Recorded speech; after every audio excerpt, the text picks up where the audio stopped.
This episode of the Freshcast is brought to you by A&B Marketing Solutions.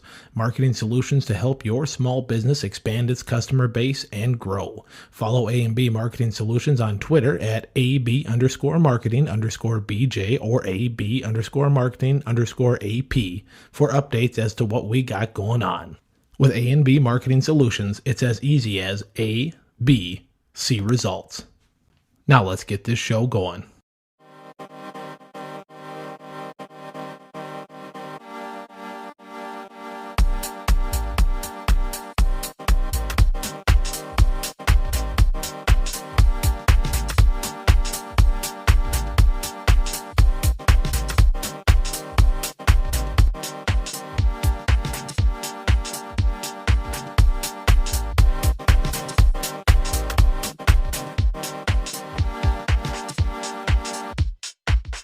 Hello and welcome to Freshcast episode number 1.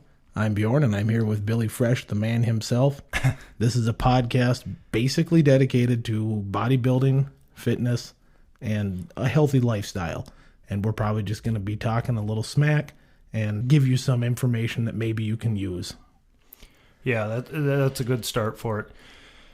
I wanted this whole thing to be something that was essentially for people who just were starting out.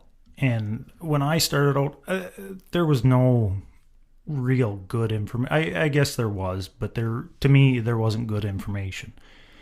And what I found too in looking for podcasts is there's good information, but it's not really put together very well. And a lot of it can get really down into the specifics of diet and training and all those things. And that'll lose somebody that's new to it right off the get-go. I know it completely turns me right off right away. So this more lifestyle stuff, just things in general, trying to keep a positive attitude about it too. Way too often you see people that get instantly, they go in the gym and all of a sudden they're an instant expert and they know everything and they're going to talk down to everybody, and that's not what I want it to be. Mm-hmm. Well, and what I want to really point out to people is this. If you've ever lifted a weight for a non-athletic specific reason, by definition, you're bodybuilding. A lot of times when people think of bodybuilders, you think of the big guys like Arnold or Ronnie Coleman or Dorian Yates, the big muscle-bound, huge guys.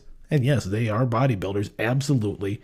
But the guy who goes to the gym 3 days a week after work, who might be a CPA or something like that, and is just looking to make himself a little more fit, put on some muscle mass, and maybe look a little bit better at the beach, is also a bodybuilder. There's a lot of different approaches to this game, and that's something we're going to talk about throughout the course of this podcast. Yep. And we also want to stress mainly, we are not experts by any means, by any way, shape, or form. I'm not a trainer nor a nutritionist. I can only speak from experience. And over the years, I've learned a lot by reading. Not that all of it is completely correct, but I've weeded out a lot of the stuff that I found that wasn't correct. I've also managed to find people within the industry of competing, doing competitive bodybuilding, that are great resources. And hopefully sometime in the future, we could get a little information from them.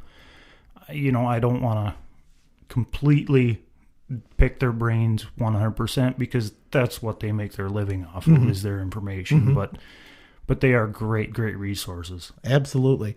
And just to give you a little bit more on our background, between the two of us, we have at least 20, if not 25 years of weightlifting experience. I got my first weight set, I think when I was 13. I remember I bought it at Kmart or something like that. And I started lifting in my basement then, eventually started training for athletics and, fell in love with it and have really, since then, the longest I've ever gone away from weightlifting has been a couple months to try other things. For myself, I've always found that increasing that lean body mass generally makes me healthier. Now, Bill's story is a little bit different. Throughout the course of this episode, or this show, he's going to give you a little bit more and more about himself and tell you some more stories about how he got into that. But to give you the background information on him, he is a competitive bodybuilder And I'm going to turn it over to him now about that. Yeah. I would say that when I started out, I was a general gym rat. You know, I'd go in, work out, do my thing. 9 times out of 10, I probably skipped my leg day, I don't know, probably every week. It wasn't something that at the time I was overly concerned with. I went there because I wanted to look better. I wanted to be a bit stronger. And over the course of doing that and learning more about it, seeing those changes, I got so obsessed with it that it eventually became something that I thought, you know, someday I'd like to do a show. And the more I thought about it, I realized that I kept telling people, yeah, someday I'm going to do a show. I'm going to do a show. And I realized that I just had to do it. It was time to get to the getting. Yeah, I had to commit, you know. And sometimes that's what it takes. And that commitment and that process changed my life forever. It really is phenomenal. And that's the only way I can put it in words. It really changed my life. And it was about a year ago that you really kind of started your first body transformation, getting ready for that first competition. Again, in the future, we're going to go into that a little bit more. But I know just watching him, talking to him, seeing that happen was quite amazing. And I'll also tell you, you know, Bill has always been someone that has had a, you know, more lean body mass. But to really watch someone cut down and get to, you know, 5% or less body fat, that whole thing was amazing. And what I'll tell you is, if he can do it, pretty much anybody can do it. And that's not to discredit what he did, but anybody can do it. And I'll also follow that up with, there's no way in hell I will ever do it. No, and that's, you know, and that's exactly what I would say too. If I can do it, I know anybody can do it. When I started out with my diet last year, I was roughly, I think 212 is where I started.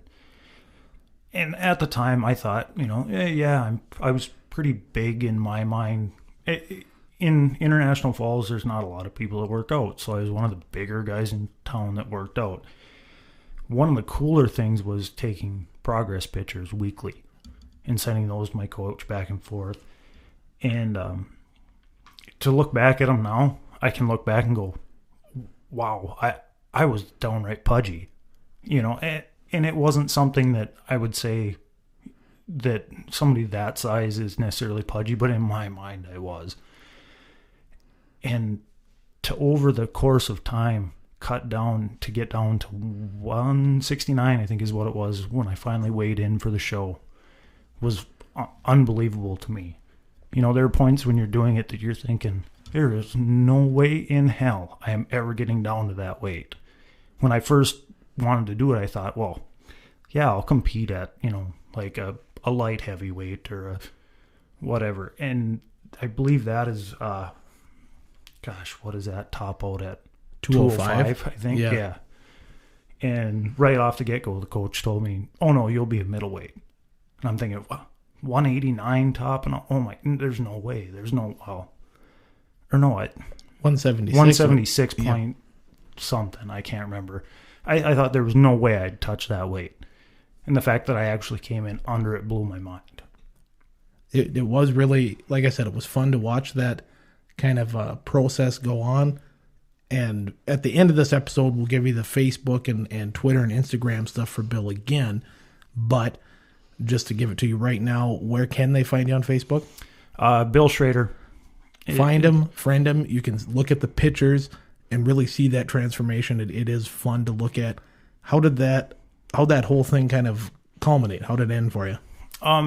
Real quick before I get into that, I just thought I should spell out the last name. Yeah, People get a little confused on that one. Schrader. Profile picture will be it's actually a back shot. Or no, I believe it's a post-show party picture. So yeah, it's a really, really tan. I was going to say, you'll look and see a guy that looks like he got dipped in bronzer for like a week. Yeah. So competition, where'd you end up at? Over time, I mean, it was cutting down, constantly sticking to that diet. It was it really changed the way I viewed my food and my diet and everything. And to this day, I still view food differently because of it, and in a good way. And I try to help people along the way who, I've got a lot of friends that, I'm trying to lose weight. What should I do? And by no means do I consider myself an expert, but I can give them little bits of information on things that I did that helped me. And, I always tell them everybody's different. And not one magical thing works for everybody. Over the time, I cut it down and kept cutting down, and it was just phenomenal each week to look and go, oh my gosh, I'm starting to see more definition here, more definition there. At the time, you're thinking in your head that nothing's changing until you start looking through previous week's pictures and looking at your progress. It really gets mind-blowing. Overall, it just a great experience in general. And what'd you end up placing in that? I took, second in the middleweight category. I believe we had six competitors in my weight class. Yeah, it was one of those things. Watching it, I had been to a couple bodybuilding shows before that, have followed the sport a little bit. He was a very, very, very close second. And you're looking to do another competition in the future. That's something that we're probably going to highlight in the show, prepping for that kind of stuff. And before we kind of wrap up this first one, something that kind of went through my mind when you talked about everybody's a little bit different and the way their body reacts. That's absolutely true. So the first thing is, you got to eat good foods.